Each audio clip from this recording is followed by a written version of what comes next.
આપણે જ્યારે સૌથી વધારે પગાર મેળવતા સીઈઓની વાત કરીએ એટલે ગૂગલના સુંદર પિચાઈ, માઇક્રોસોફ્ટના સત્ય નડેલા, એડોબના શાંતનુ નારાયણનું નામ બોલીએ છીએ.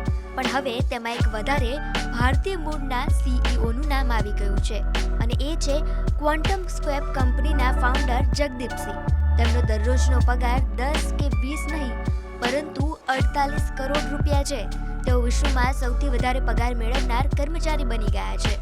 વાર્ષિક પગારની ગણતરી કરીએ 17,500 કરોડ રૂપિયા તેમને વાર્ષિક પગાર તરીકે મળે છે. જગદીપસિંહે 2010માં ક્વોન્ટમ સ્ક્વેપ કંપનીની સ્થાપના કરી હતી અને આ કંપની નવી પેઢીની સોલિડ સ્ટેટ બેટરીઓ પર કામ કરે છે. આ બેટરીઓ ઇલેક્ટ્રિક વાહનોની ઉર્જા કાર્યક્ષમતાને વધારે છે અને ચાર્જિંગના સમયને ઘટાડે છે અને આ કામ ઈવીની દુનિયામાં એક ક્રાંતિ જેવું છે.